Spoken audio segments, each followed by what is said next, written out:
This is just to be clear about what Marx meant by capitalism, or what he called the capitalist mode of production, and also to introduce a variety of ways that this is discursively present in Marxism. So the way Marxists talk about these things are all related to this contradiction.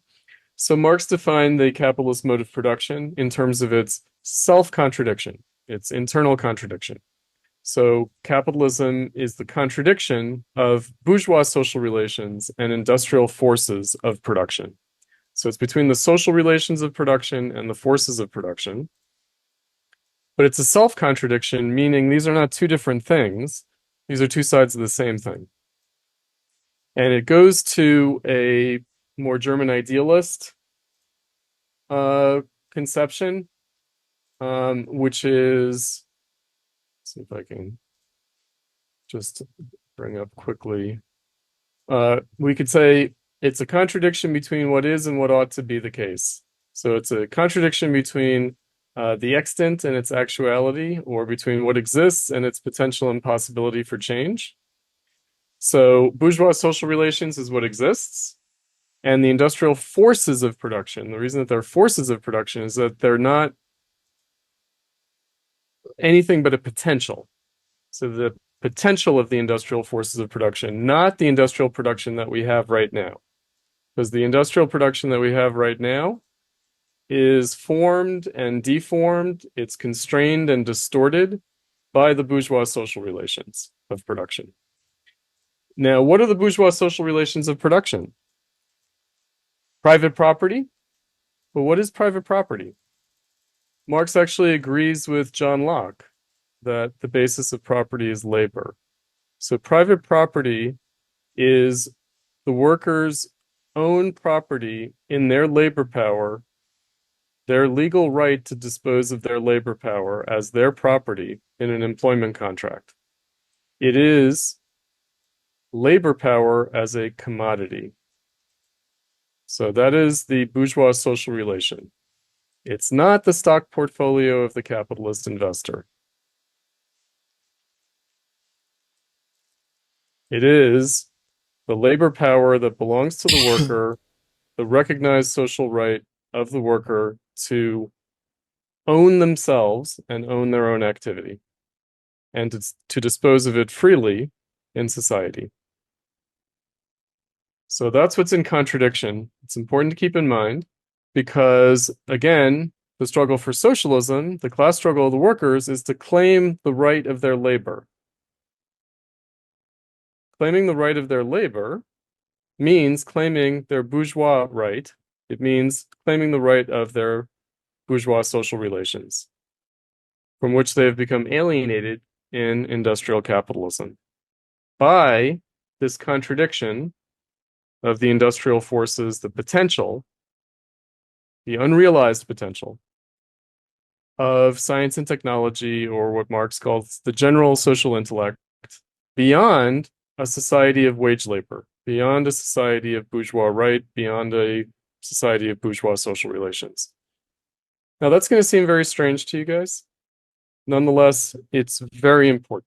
We will get to this next time with Lenin, where Lenin says, under the dictatorship of the proletariat, after the abolition of the capitalist class, and after the expropriation of the capitalist bourgeoisie, everything is still based on bourgeois right, and there's still a bourgeois state. The dictatorship of the proletariat is a bourgeois state. Why? Because it's based on the rights of labor. And that's why it's not socialism or communism. Because it's basically the highest stage of capitalism is the dictatorship of the proletariat. It's when the proletariat's in a position to confront the contradiction of capitalism in a practical way and thereby begin to be able to overcome it. Now, some other language that you guys have probably heard is ideological superstructure and socioeconomic base. Usually this is understood wrongly as the socioeconomic base determines the ideological superstructure. So the working class has a different ideology than the capitalist class because they rest on a different socioeconomic base. No, it's the contradiction between the ideological superstructure, which is bourgeois, and the socioeconomic base, which is industrial, and therefore has this potential beyond capitalism. Another one is consciousness and social being. So you might have heard that your consciousness is determined by your social being. Whether you're a worker or a capitalist determines your consciousness. No, it's the contradiction between the social being and the consciousness. The consciousness is bourgeois for everyone in society, and the social being is this constrained and unrealized potential of industrial production that contradicts that consciousness. And consciousness is not just what we think. It's not what's going on in our head. This is the German idealist philosophy. Consciousness is how we act. It's what we do. Consciousness is realized in practice.